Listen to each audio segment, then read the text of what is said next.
خطبہ مسنونہ کے بعد میں نے قرآن مقدسہ کی بہت ہی مشہور و معروف آیت کریمہ پڑھی ہے، جس کا آسان سا معنی یہ ہے: لقد من اللہ علی المؤمنین اذ بعث فیہم رسولا، کہ رب کائنات نے مسلمانوں پر احسان کیا، ان میں اپنا رسول بھیجا۔ رب کائنات نے جب اپنے حبیب اکرم صلی اللہ تعالی علیہ وسلم کو اس دنیا میں بھیجا تو ساتھ ہی ساتھ اعلان فرمایا: اے لوگو، ہم نے تم پر احسان کر دیا، ہم نے تم پر احسان کر دیا۔ کم سے کم اسی احسان کو اپنے ذہنوں میں رکھیں اور محفل گاہ میں تشریف لائیں۔ اللہ نے اب بے شمار اللہ رب العزت کے احسانات ہمیں ان کی طرف نہیں جانا، صرف ہمیں آج اپنے نبی کی زندگی کے کچھ گوشے سماعت کرنے ہیں۔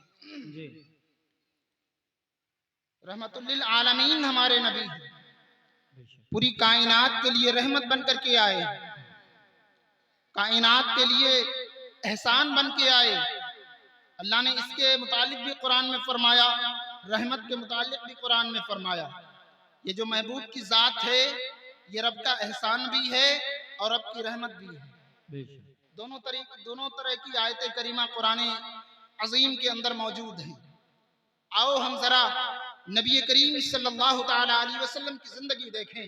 حضرت عباس رضی اللہ تعالی عنہ نبی کریم صلی اللہ تعالی علیہ وسلم کی بارگاہ میں حاضر ہوتے ہیں، عرض کرتے ہیں: یا رسول اللہ علیہ الصلوۃ والتسلیم، کیا آپ کو اپنے بچپن کی باتیں معلوم ہیں؟ کیا جو آپ سے بچپن میں ظاہر ہوا ہے، کیا وہ چیزیں آپ جانتے ہیں؟ میرے آقا علیہ الصلوۃ والتسلیم نے ارشاد فرمایا: اے چچا، کیا جاننا چاہتے ہیں؟ حضرت عباس رضی اللہ تعالی عنہ عرض کرتے ہیں: یا رسول اللہ، جب آپ کو موبیش 1 مہینہ یا اس سے کچھ زیادہ دن کے تھے اور آپ جھولے میں تشریف فرما تھے، آپ جھولے میں لیٹے ہوئے تھے اور آپ اپنی انگلی کو ہلا رہے تھے، آپ اپنی انگلی کو ہلا رہے تھے، میں آپ کو دیکھ رہا تھا کہ آپ اپنے جھولے میں ہیں اور اپنی انگلی یوں چلا رہے ہیں، اور اچانک میری نظر آسمان کے چاند پر پڑ جاتی ہے اور آپ کی انگلی آپ کے جھولے میں گھوم رہی ہے۔ اچانک میری نظر آسمان کے چاند پر پڑتی ہے، کیا دیکھتا ہوں؟ آسمان کا چاند بھی گھوم رہا ہے۔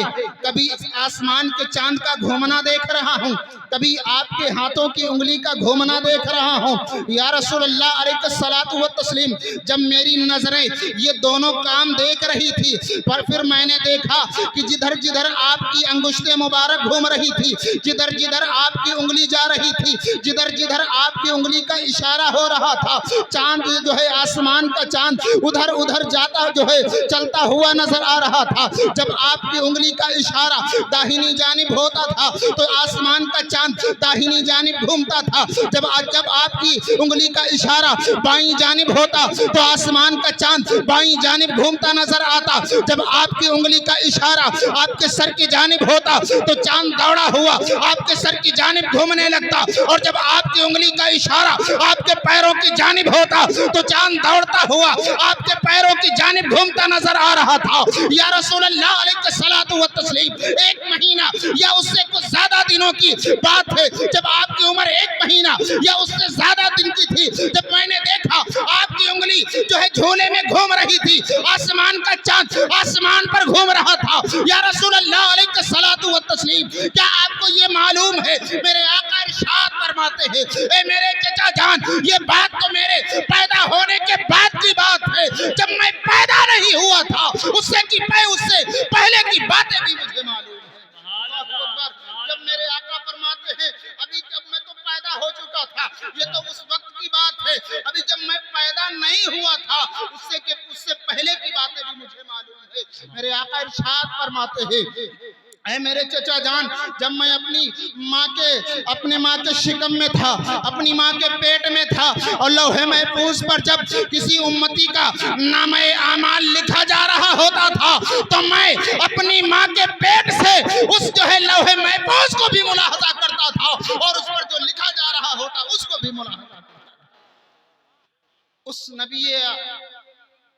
عظیم الشان کی محفل میں ہم بیٹھے ہیں، جو پیدا ہونے سے پہلے کی بھی خبریں رکھتا ہے اور پیدا ہونے کے بعد تو ما کانا و ما یکون کا علم رب کائنات نے اس عظیم شخصیت کو دے ہی دیا۔ سبحان اللہ۔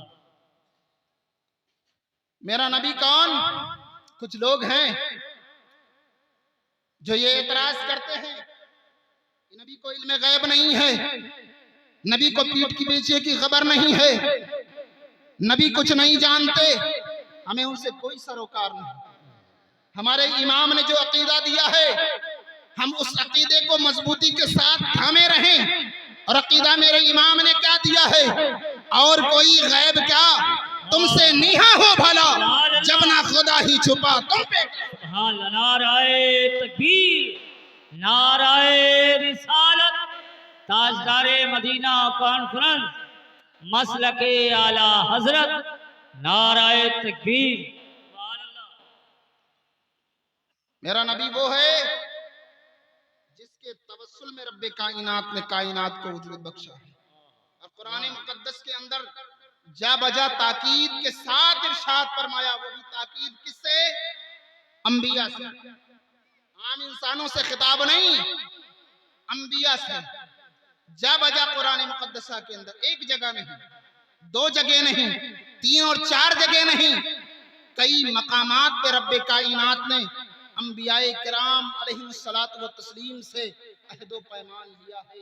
جب میرا نبی اس دنیا میں تشریف لائے گا، جب میرا حبیب اس دنیا میں تشریف لائے گا تو اس پر تمہیں ایمان لانا ہے اور اس کی مدد بھی کرنا ہے۔ ایسے عہد و پیمان رب کائنات نے کس سے لیے ہیں؟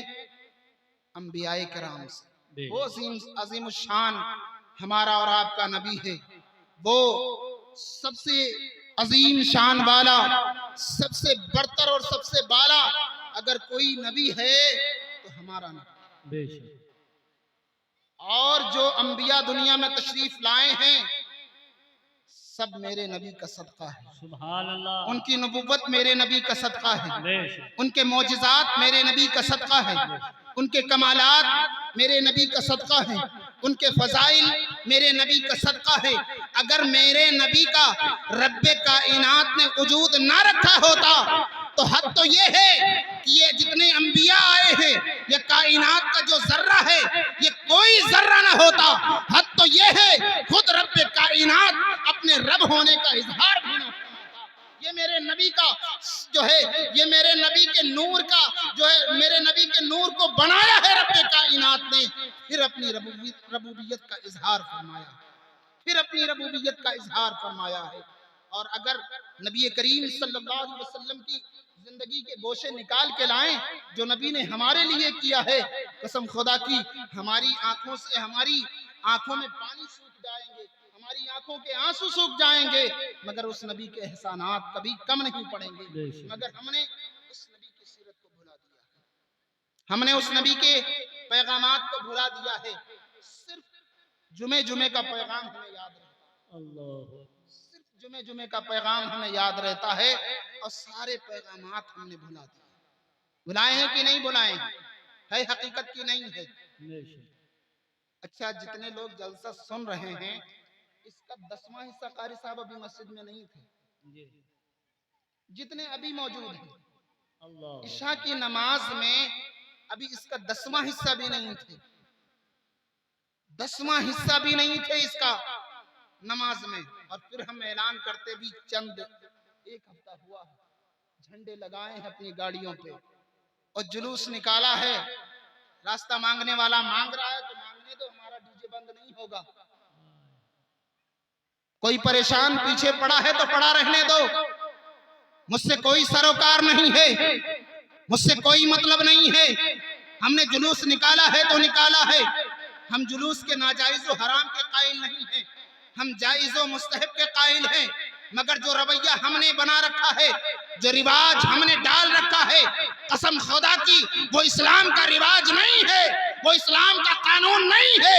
جس قانون کے تحت ہم، جس رواج کے تحت جو طریقہ ہم اپنائے ہوئے ہیں جلوس محمدی نکالنے کا، وہ ہمارا اسلام اسلامی طریقہ نہیں ہے. ہمارا اسلامی طریقہ کیا ہے؟ ہمارا اسلامی طریقہ تو یہ ہے کہ ہم پاک و صاف ہو, ہمارا لباس صاف ہو, ہم باوضو ہو, اور جب ہم جلوس نکالیں تو ہماری زبانوں پر کلمہ طیبہ کا ورد ہو, درود پاک کا ورد ہماری زبانوں پر ہو. اور اگر ہمارا وضو بیچ میں جو ہے ٹوٹ جائے تو ہم دوبارہ جائیں اور وضو کر کے آئیں, مکمل پاکیزگی کے ساتھ ہم جلوس نکالیں اور اپنے نبی کی عظمتوں کے چرچے کریں. یہ نہیں ہے کہ ہم نے ڈی جے بندھا لیے ہیں اور اس پہ قوالیاں اور نعتیں بج رہی ہیں. قسم خدا کی یہ طریقہ نہیں ہے. کچھ لوگوں کو میری باتیں بری لگیں گی, مگر حقیقت حال یہی ہے کہ جو ہم طریقہ اپنائے ہوئے ہیں یہ ہمارا مذہبی طریقہ ہرگز نہیں ہو سکتا. صرف ہم 12 ربیع الاول کے دن مسلمان کہلانے کے حقدار ہوتے ہیں. خدا را یہ جلسے اسی وقت کامیاب ہوں گے, یہ محفلیں ہماری اسی وقت کامیاب ہوں گی جب ہم خدا کی بارگاہ میں اپنی پیشانیوں کو جھکائیں گے, جب خدا کی بارگاہ میں ہم سجدے کریں گے تو خدا ہمارے جلسوں کو بھی قبول فرمائے گا, ہماری محفلوں کو بھی قبول فرمائے گا, ہماری دعاؤں کو بھی قبول فرمائے گا, ہماری آرزوؤں کو پورا کرے گا, ہماری منتوں کو پورا کرے گا. اور اگر ہم خدا کو بھول کر خدا کے سجدے چھوڑ کر اگر خدا کی بارگاہ میں مقبول ہونا چاہے, خدا کی بارگاہ میں اپنی دعائیں پوری کرنی چاہے, قسم خدا کی زندگی بھر لگاتے رہیں گے, خدا کی بارگاہ میں ہماری دعائیں قبول نہیں ہو سکتی ہیں. اگر دامن محبوب کو تھاما ہے, دامن مصطفیٰ کو تھاما ہے, تو دامن مصطفیٰ کو تھامنے کے بعد فرمان مصطفیٰ پر بھی عمل کرو. یہی ہمارے لیے مذہب ہے, یہی ہمارے لیے شریعت ہے. رب کائنات کی بارگاہ میں دعا کرتا ہوں مولا کریم ہمارے ان چند کلمات کو اپنی بارگاہ میں قبول فرمائے اور ہماری اس محفل کو اپنی بارگاہ میں قبول فرمائے, ہمارے نوجوان ساتھیوں کی کاوشوں کو قبول فرمائے. استغفر اللہ ربی من کل ذنب واتوب الیہ. میرے ساتھ کلمہ شریف پڑھیں, لا الہ الا اللہ محمد رسول اللہ صلی اللہ تعالی علیہ وسلم, وما علینا الا البلاغ. السلام علیکم.